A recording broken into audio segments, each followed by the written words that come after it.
Ele foi deportado da Letônia em 2004. Simplesmente o colocaram em uma van e o deixaram na fronteira. Tchau, até mais, se cuida. A partir desse momento, a pressão sobre a mídia alternativa, a mídia russa, só aumentou. Hoje em dia, estão fechando a divisão russa da Rádio Letã, que era totalmente pró-governo e financiada pelo Estado.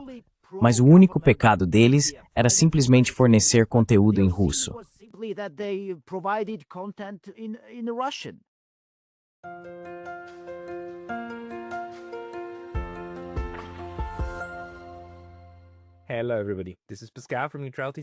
Olá, pessoal. Aqui é o Pascal do Neutrality Studies e hoje estou conversando novamente com Roman Skleniks, um ex-jornalista letão em Riga, que recentemente me chamou a atenção para outro caso muito preocupante envolvendo uma cidadã da União Europeia, uma cidadã letã, Tatjana Andriets, que está sendo perseguida e processada por motivos muito duvidosos, basicamente apenas por ter uma ligação com a Rússia. Esse tipo de ocorrência está acontecendo cada vez mais dentro da União Europeia, e queremos discutir isso hoje. Roma, seja bem-vindo de volta ao canal. Olá, é bom falar com você novamente. Posso começar com um pouco de contexto? Sim, por favor, porque você me alertou que esse caso está em andamento. Você pode explicar pra gente? Gostaria de começar nossa conversa com as palavras do ex-ministro das Finanças da Grécia, Yanis Varoufakis. Ele é o líder do movimento político Gen25. Ele disse que a Europa está se transformando em uma união de guerra. Ele fala sobre fascismo racial e um sistema totalitário. Também gostaria de lembrar do discurso de Jody Hrengs em Munique. Também ouvimos Věra Jourová, ex-vice-presidente da Comissão Europeia, dizendo que em alguns países o desvio da democracia é chocante. E, de fato, a Europa trouxe muitas inovações para sua democracia nos últimos anos. Mas vou discordar da Sra. Jourová no sentido de que ela fala sobre o desvio da democracia. Receio que seja tarde demais para falar de democracia. Agora já estamos diante de um sistema político completamente diferente, temo eu.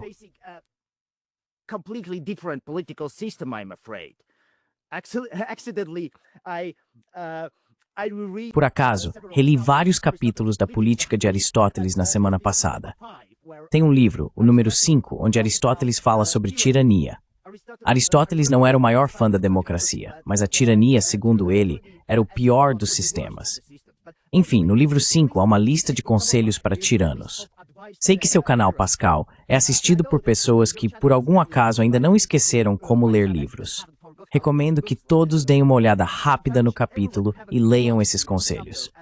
Os principais temas são esmagar rivais em potencial, manter as pessoas distraídas e dependentes, usar espiões e dividir o povo, controlar a vida pública, suprimir a educação e a liberdade de expressão. Então, tudo que você pode encontrar aqui para falar sobre esses assuntos.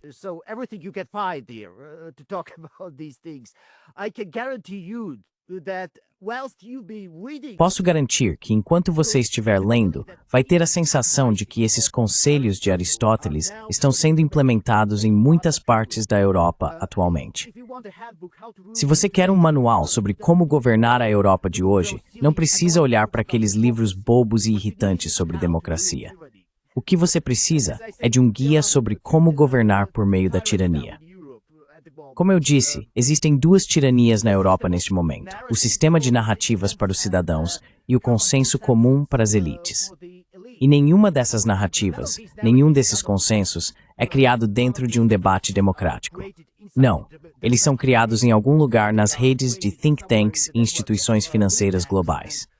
Acho que você acabou de falar sobre isso no último vídeo que publicou no seu canal. Sim, mande um oi para o Mayors da BlackRock ou para o Macron dos Rothschild. BlackRock, Merz or Rothschild's Macron, right? Sim, quero dizer, temos esse grande problema de que as pessoas que mais gritam dentro da União Europeia, dizendo que precisamos proteger a democracia, são, com as duas mãos, todos juntos, tentando empurrar para o abismo o pouco de democracia que ainda resta dentro da União Europeia. E eles fazem isso em diferentes frentes. E acho que agora você tem uma nova frente para nos contar nos Estados Bálticos. certo?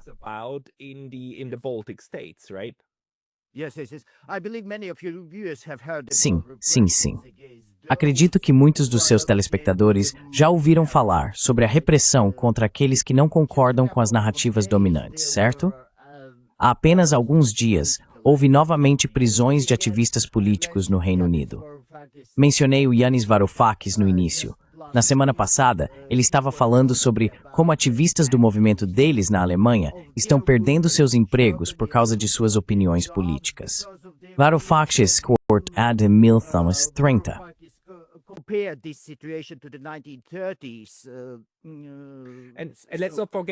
E não vamos esquecer que o próprio Varoufakis está proibido de falar na Alemanha. Ele nem sequer pode falar online, porque há um ano foi proibido de participar de eventos públicos na Alemanha que fossem favoráveis à Palestina.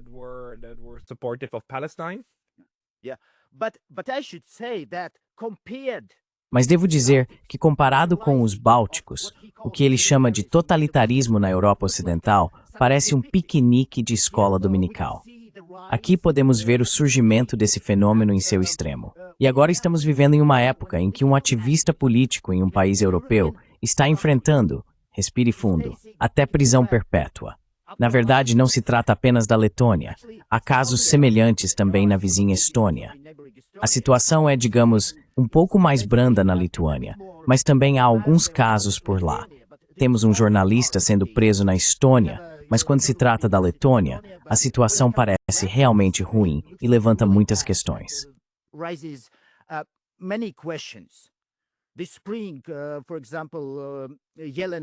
Nesta primavera, por exemplo, Jelena Krejla, ela é letã, foi condenada a 3 anos de prisão por colocar uma bandeira russa na janela de sua casa.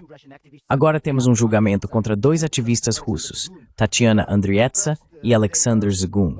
Primeiro, ambos foram acusados de violação das sanções. Agora os promotores mudaram as acusações. Agora eles estão enfrentando acusações de participação em organização criminosa, deixe-me conferir. Justificação de genocídio e treinamento e desenvolvimento para conflito armado. Quero dizer, essas são acusações realmente graves, certo? E você pensaria que essas pessoas, Tatiana e Alexander, devem ser algum tipo de terroristas com seus próprios depósitos cheios de armas ou munições.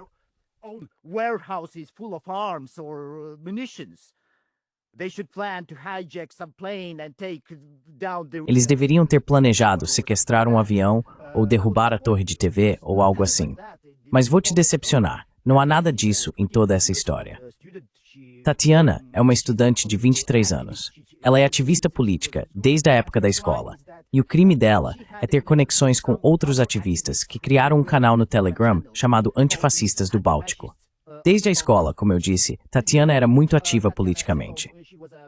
Ela entrou para um dos partidos russos aqui na Letônia. Depois da escola, começou a Universidade de São Petersburgo.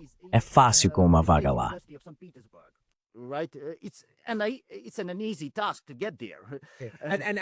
E só precisamos deixar claro, você sabe, a população de língua russa na Letônia é o quê? Cerca de 30 ou 40% do país? Algo como 1/3 da população. Cerca de 1/3 da população. E esses são letões de língua russa, é claro, que por terem passaporte letão, também são cidadãos da União Europeia, certo? Quero dizer, estamos falando de uma parte de língua russa da União Europeia. Certo. Só para esclarecer, ela conseguiu entrar em uma universidade muito boa na Rússia, então foi para o exterior estudar lá. Você pode falar mais sobre isso? Sim. Então ela começou seus estudos lá e quando voltou para a Letônia nas férias, foi presa e enfrentou acusações criminais. Ela já passou cerca de 8 meses na prisão. No momento, está em liberdade. Aliás, quando esse caso começou, ela tinha apenas 22 anos.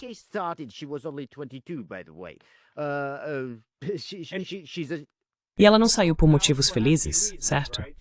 Ela saiu porque realmente precisa de cuidados médicos. Tratamento médico, certo. Ela é uma garota encantadora, com grandes olhos castanhos. Ela está enfrentando sérios problemas de saúde neste momento. E o que é interessante é que ela afirma que enquanto estava na prisão, foram implementados métodos de pressão bastante peculiares contra ela. Por exemplo, ela foi visitada por pessoas usando máscaras que não se identificaram. Elas a pressionavam para confessar ou incriminar outras pessoas. Ameaçavam que, caso contrário, ela permaneceria presa por muito tempo. Sei que essas informações também estão sendo repassadas a alguns ativistas de direitos humanos na Alemanha neste momento. Mas, se isso for verdade, parece que temos um caso semelhante ao de Guantánamo aqui nos Bálticos, receio. Para ser honesto, acho que isso deveria servir de alerta para toda a Europa. Aliás, parece que fomos um pouco longe demais com todos esses casos.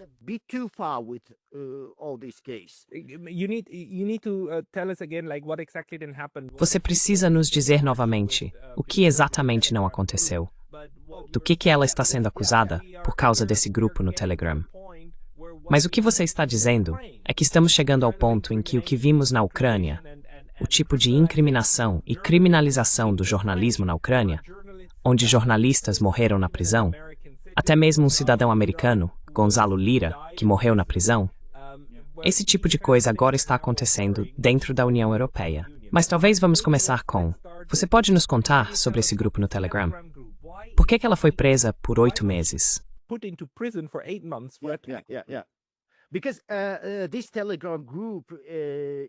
Porque esse grupo do Telegram é considerado extremista aqui na Letônia. Sobre esse grupo, antifascistas dos Bálticos. Um pouco.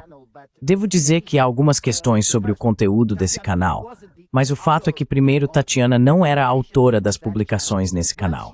Enquanto ela estudava em São Petersburgo, ela tinha seu próprio grupo no Telegram. Ela criou algo como uma comunidade para letões que estavam se mudando para a Rússia, para ajudá-los com a papelada e a burocracia, e aqueles caras que criaram o grupo antifascista também estavam nesse grupo. Todos eles já se mudaram para a Rússia. Como eu disse, algumas questões sobre o conteúdo do canal dos antifascistas. Às vezes, eles usavam uma linguagem forte contra nacionalistas letões.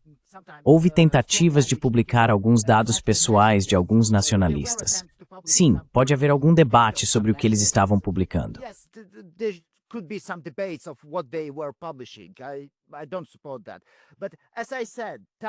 Eu não apoio isso.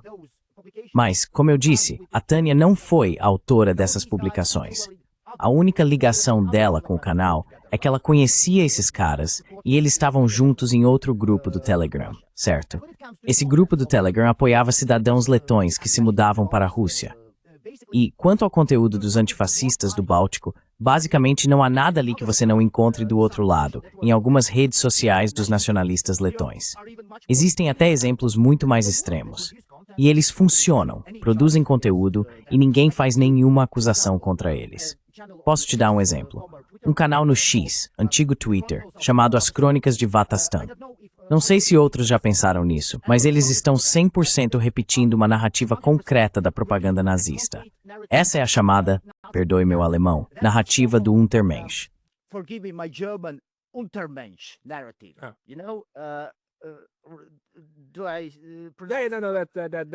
Isso mesmo.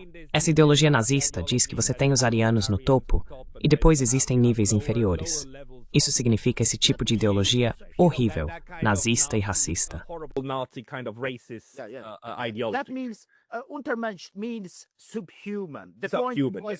Isso significa sub-humano. O objetivo era desumanizar os eslavos, retratá-los como agressivos, estúpidos, sem educação, bebedores de vodka sujos. Sim. E esses canais estão funcionando agora e ninguém faz nada a respeito. Quero dizer, eles saem impunes. Mais do que isso, uma vez eu até tentei denunciá-los no Facebook. Eu não esperava que funcionasse, mas só queria fazer um experimento, certo? Então recebi a resposta. Desculpe, amigo, isso é uma expressão de opinião. No menos bloquear your sota forest.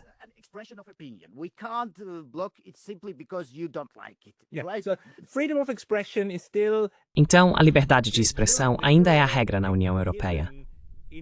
Portanto, até mesmo coisas odiosas como essa ainda são protegidas até certo ponto, certo? Pelo menos em teoria, é isso que deveria acontecer. Mesmo que seja odioso, ainda é protegido como discurso.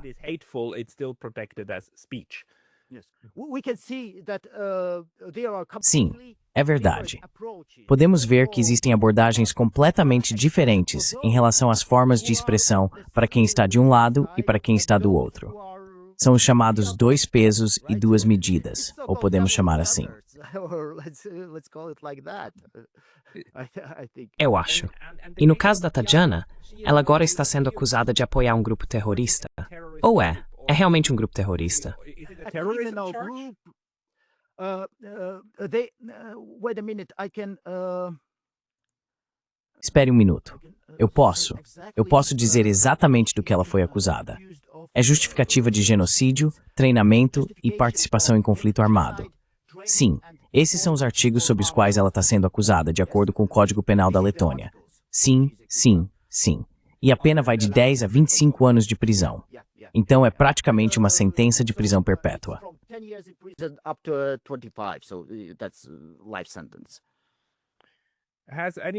Ugejtu Letônia a foi extens ficogiges no sitio defi dismrailing em Bristol.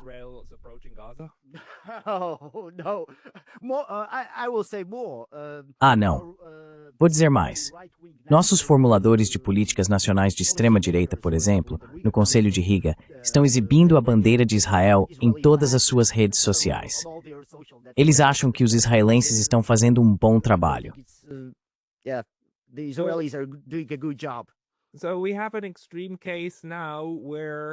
Então temos agora um caso extremo em que alguém que não é abertamente anti-Rússia na Letônia, um ativista político que não é anti-Rússia, está sendo processado sob termos muito, muito rigorosos e uma interpretação extremamente seletiva da lei. Este é um dos exemplos clássicos, não do Estado de Direito, mas do Estado pela lei, onde pessoas politicamente importantes podem usar seletivamente as leis contra certos indivíduos indesejados, enquanto fecham completamente os olhos para todos os tipos de atividades políticas que apoiam. Este é o primeiro caso desse tipo, ou o mais extremo, ou existem outros casos semelhantes acontecendo?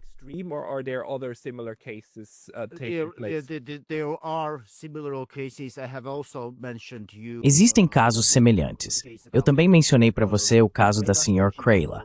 Ela foi presa por colocar uma bandeira russa na janela de sua casa. Mas também há pelo menos, me dê um segundo, 1, 2, 3, 4, 5, 7, 8, 9 casos agora na Letônia nos últimos anos. Por exemplo, nos últimos anos, vários prisioneiros políticos morreram em prisões letãs, entre eles Oleg Burak, um ex-tenente-coronel do Ministério do Interior da Letônia. Não foi condenado de espionagem e até de prisão. Então, temos vários casos assim. So, yeah, we have several cases like that.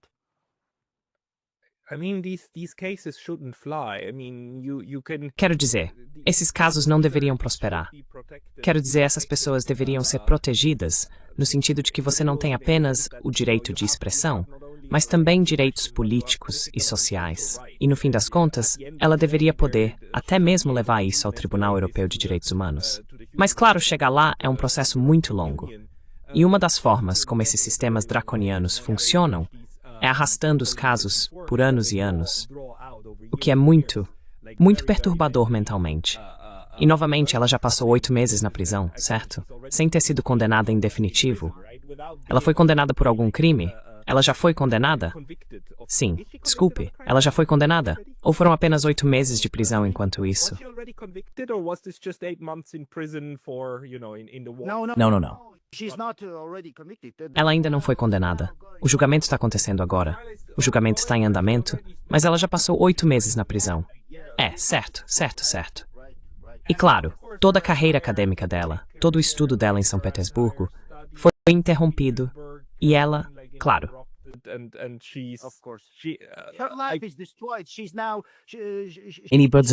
Está destruindo. Ela agora nós precisa de tratamento sério. Não quero entrar em detalhes sobre isso, mas sim.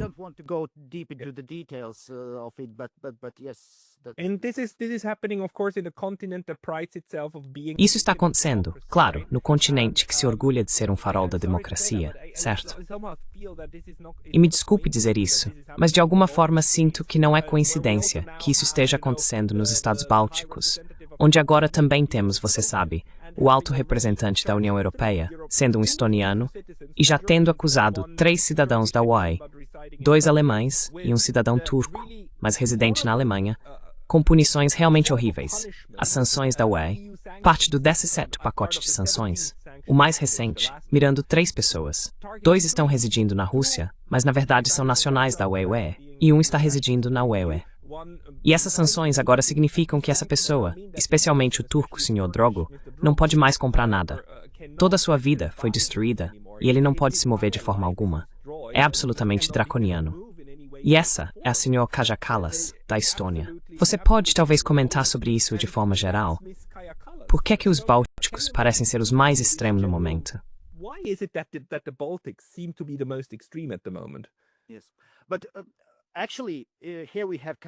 Na verdade, aqui chegamos a alguns paralelos muito assustadores com a história. Vamos começar pela Europa. Existe um consenso entre alguns historiadores de que Hitler, não me refiro ao artista concreto de Viena, mas neste sentido, estou falando do Hitler coletivo, foi criado como uma arma apontada para a cabeça da União Soviética. E alguns dizem que também para o Império Britânico. À medida que a União Europeia está sendo transformada em uma união de guerra, como Yanis Varoufakis chama, parece que a história está se repetindo. É muito difícil criar uma união de guerra de forma democrática. Mal consigo imaginar as pessoas se reunindo e perguntando: o que vamos fazer agora? Ah, vamos mandar nossos filhos para a guerra, por exemplo. Vamos gastar nosso dinheiro não em desenvolvimento, não em educação, mas vamos comprar mais armas.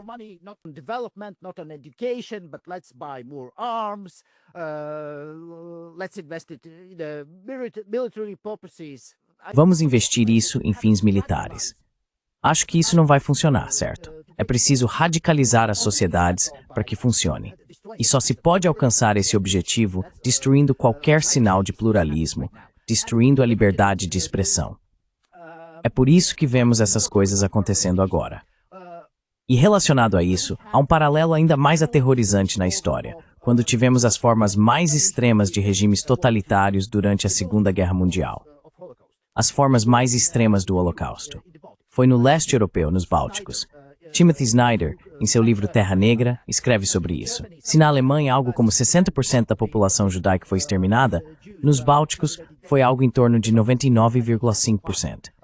Acho que a Estônia foi o primeiro território declarado Judenfrei.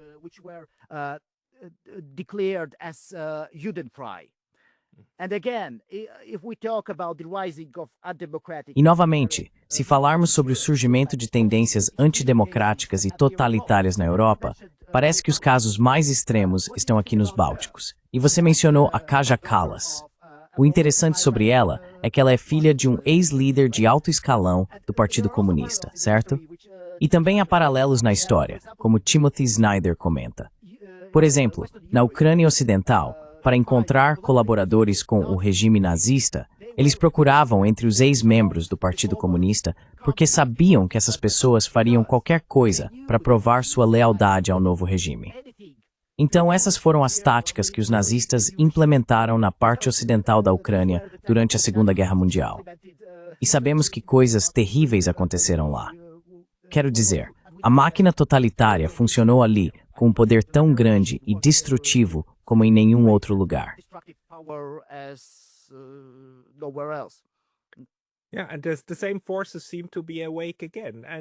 Sim, e as mesmas forças parecem estar despertas novamente.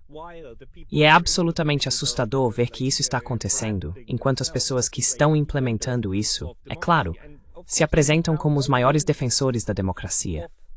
E claro, isso agora é muito reminiscentes do que aconteceu na Ucrânia. O grupo que se autodenomina defensor da democracia na Ucrânia são aqueles que espancam pessoas nas ruas, as arrastam para vans para enviá-las para a linha de frente, e são os maiores apoiadores de assassinatos de jornalistas, escritores, manifestantes, o assassinato da sociedade pluralista, também por meio de leis, certo? Garantindo que não haja partido de oposição possível, que não haja mais jornalismo anti-establishment possível. Então isso parece estar agora se espalhando para a União Europeia e aparentemente começa nos Bálticos, né?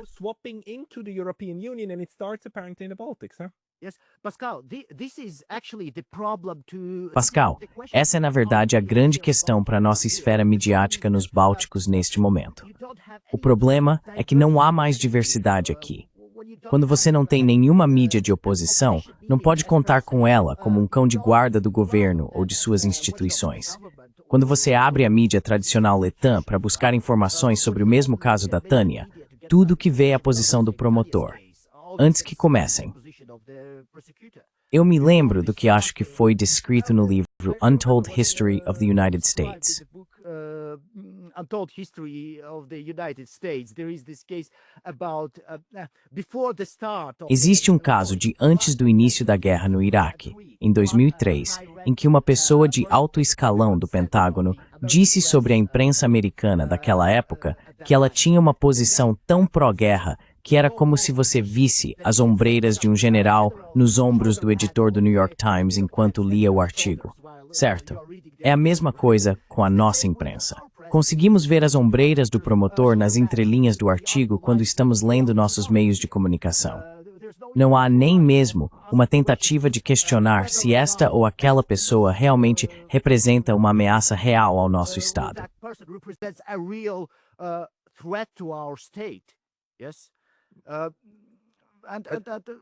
Mas me diga, esses casos agora contra Tatjana e outros, isso não é extremamente revoltante para uma boa parte dos letões?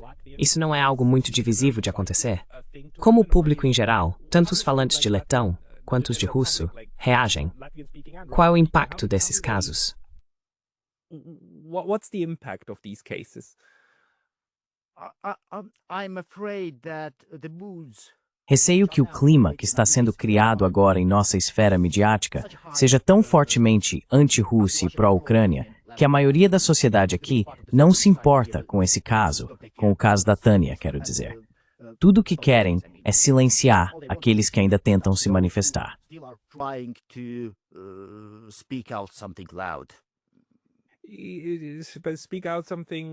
Não se trata apenas de se manifestar. O que vejo, por exemplo, é esse caso na Áustria. Amanhã vou conversar com um austríaco. Ele é acadêmico e está sendo atacado e criticado no Twitter por tentar construir pontes com a Rússia. Construir pontes agora é considerado uma atividade subversiva. Tentar humanizar a Rússia e argumentar que deveria haver um intercâmbio com os russos agora é visto, pelo menos por certos setores de ideólogos dentro da União Europeia, como um crime, como indecente. Está presenciando coisas semelhantes nos Baltics? Are you witnessing similar things in the Baltics? I want to tell you a short story about Quero contar uma breve história sobre esse caso. Não quero mentir para vocês, mas isso aconteceu talvez há uns 10 anos. Tivemos eleições gerais aqui em Riga e eu trabalhava em uma agência de notícias na época. Um jornalista da Áustria veio, ele estava cobrindo as eleições aqui na Letônia. Na noite da eleição, estávamos recebendo os primeiros resultados e decidimos pedir a opinião desse jornalista austríaco, como é alguém que pode dar uma perspectiva externa. Ele disse que quando a maioria dos votos já estava contada, audia a opinião dele sobre as eleições.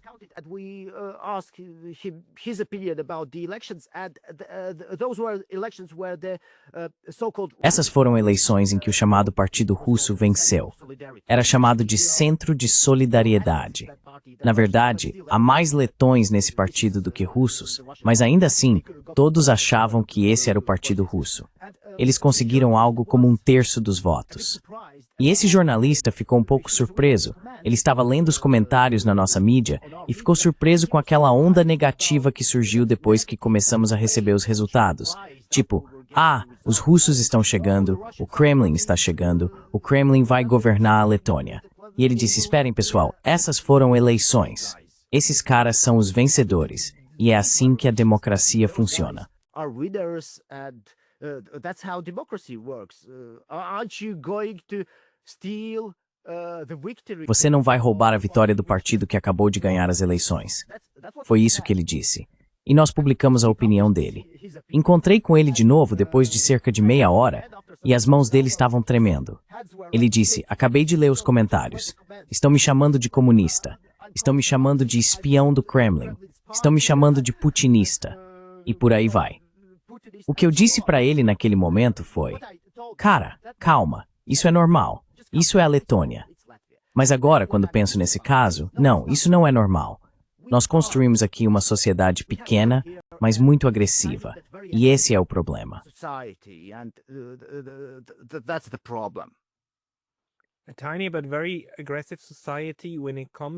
Uma sociedade pequena, mas muito agressiva quando se trata de questões de relações com a Rússia, quando se trata de questões políticas. A questão é que os bálticos também foram fundamentais em todo o processo de desintegração da União Soviética. Quero dizer, houve aquela linha muito famosa de pessoas de mãos dadas atravessando os 3 estados bálticos, além da memória da repressão pelas forças centrais soviéticas.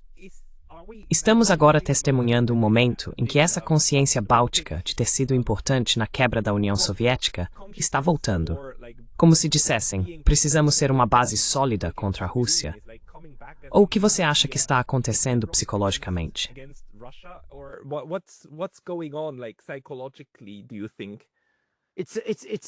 É mito estúpido de Strecker, esboço a grande paporse grande nos destruício massuenio. Fonistriza mascoa de dentro para fora.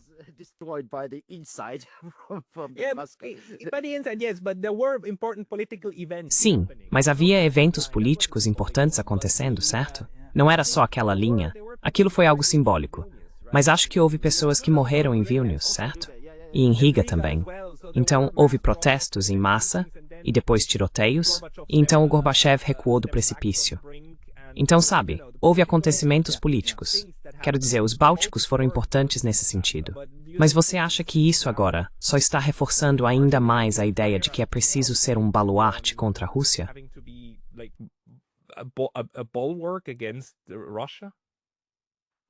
De certo modo, sim. Sim. E nesse processo, agora também está destruindo o tecido social.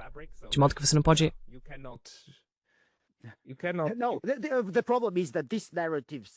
O problema é que essas narrativas, junto com Kaja Kallas, agora também chegaram a Bruxelas, certo? Então não são apenas as especificidades das nossas próprias políticas nacionais que se tornaram uma narrativa pan-europeia para as políticas.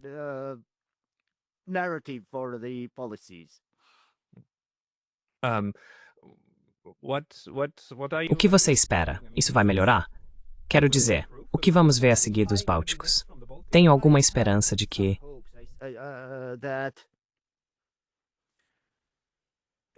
Vejo que, ok, no momento esses são grupos pequenos, mas as pessoas estão cada vez mais tentando fazer perguntas, certo? Sejam letões ou russos, ainda assim pensam que as coisas estão indo totalmente errado aqui. Acho que nos próximos anos, pelo menos espero, vamos passar por mudanças profundas, tanto na Europa quanto aqui nos Bálticos. Caso contrário, vamos simplesmente à falência. Porque não acredito que possamos construir uma economia sustentável e criar um desenvolvimento sustentável aqui nos Bálticos sem restabelecer os laços orgânicos com a Rússia. Não podemos mudar nossa geografia. Isso é impossível.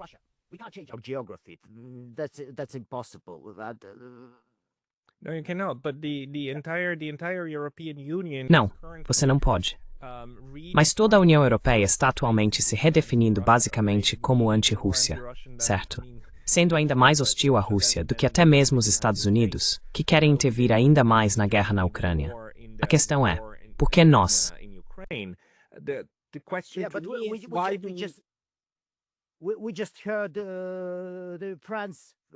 Acabamos de ouvir o ministro das Finanças da França dizendo abertamente que eles têm enormes problemas financeiros. A dívida nacional deles é algo em torno de 115% do PIB. Houve ideias sobre cortar alguns programas sociais. Merz também estava pensando em algumas mudanças nos programas sociais. Então a crise econômica na Europa, uma grande crise econômica, está prestes a acontecer. Portanto, a Europa não está em condições de entrar em um conflito aberto com a Rússia.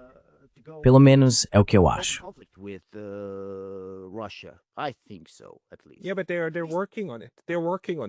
Sim, mas eles estão trabalhando nisso. Eles estão trabalhando nisso. Eles estão caminhando para isso. Você pode talvez me dizer também qual é digamos para a Letônia, qual é a percepção de ameaça? Quero dizer, o fato é que Letônia, Estônia e Lituânia fazem parte da OTAN, certo? Eles têm o Santo Grau, aquilo que aparentemente, se a Ucrânia tivesse feito parte da OTAN, sempre teria estado segura, certo? Aquilo que eles querem. Quero dizer, os bálticos, nesse sentido, estão seguros, certo? Você sente isso? Existe esse discurso na Letônia de que, ainda bem que estamos na OTAN, ainda bem que seguros?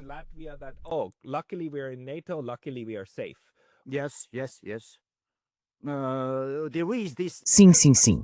Existe essa narrativa.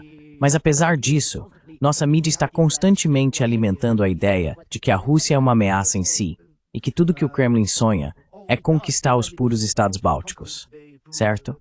Essa narrativa está muito viva aqui nos Bálticos.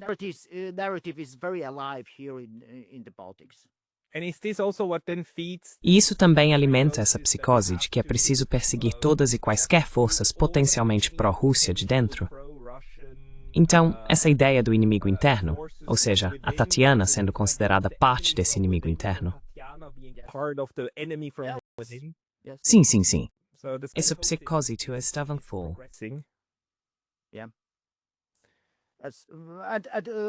Sim, e o que me preocupa é que se continuarmos a desenvolver esse conceito de união de guerra, veremos cada vez mais casos como esses, não só aqui nos Balcãs, mas também em toda a União Europeia. Como eu disse, se você quer criar uma união de guerra, não pode fazê-lo de forma democrática. Então você precisa, novamente, abra a política de Aristóteles e leia seus conselhos para tiranos.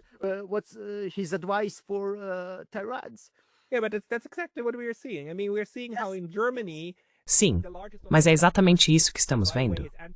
Quero dizer, estamos vendo como na Alemanha, o maior partido de oposição, que aliás é anti-guerra, e também um partido de direita, mas eles são contra o envio de armas para Israel, porque dizem que não devemos apoiar essas atrocidades no Oriente Médio, pois se o fizermos, teremos mais migrantes. Temos esse partido de direita que agora já está sendo considerado um possível caso para proteção constitucional. Ou seja, os serviços secretos estão analisando eles como um possível caso. Desculpe, esqueci o termo em inglês. Mas o que se discute é, você sabe, a possibilidade de a Alemanha banir esse partido.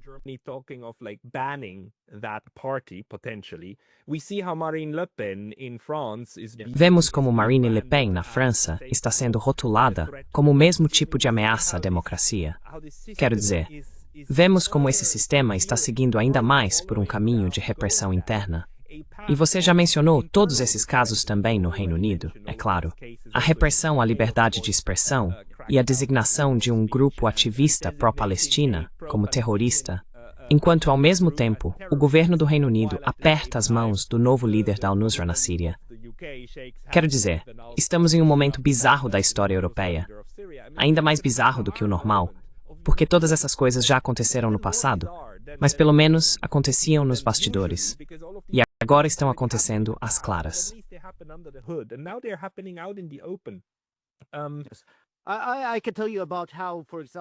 Posso te contar como, por exemplo, costumávamos ter aqui na Letônia uma mídia diversificada. Na verdade, agora isso desapareceu completamente. Mas antigamente Riga era o lar, acho que era um dos maiores jornais russos da Europa. E era realmente um jornal de alta qualidade jornalística. Havia mídias letãs, algumas mais nacionalistas, outras menos centradas no nacionalismo. Havia grandes jornais russos, também com diferentes visões políticas. Sim, e era um jornalismo realmente bom. Mas o editor daquele maior jornal russo, Alexander Kazakov, foi deportado da Letônia em 2004. Ele simplesmente foi colocado em uma van e levado até a fronteira.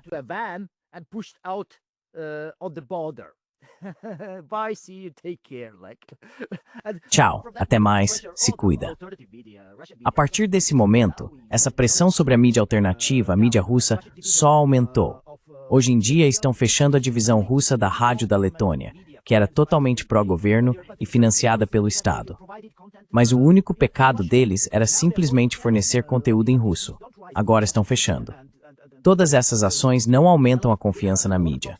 Há muita conversa entre os políticos de que precisamos integrar os russos, mas será que fechar o departamento russo da mídia estatal vai integrar mais russos à nossa sociedade?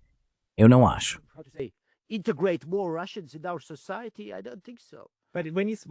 Quando você fala sobre integrar russos, está se referindo a falantes de russo ou a russos que não vivem na Letônia?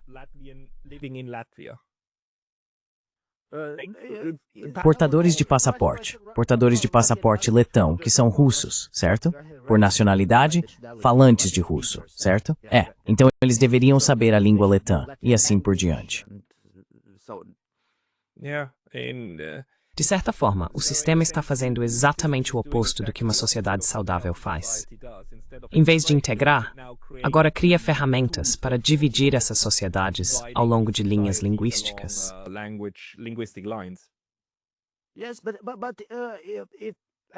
Sim, mas como eu disse, acho que isso faz parte da política de criar uma união de guerra. Já discutimos esses paralelos históricos.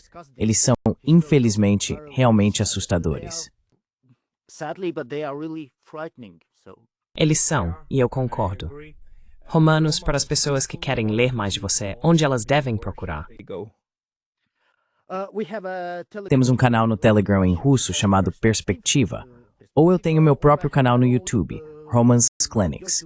Você pode me encontrar lá. Certo. Vou colocar os dois links na descrição abaixo. Roman Skleniks, muito obrigado pelo seu tempo hoje.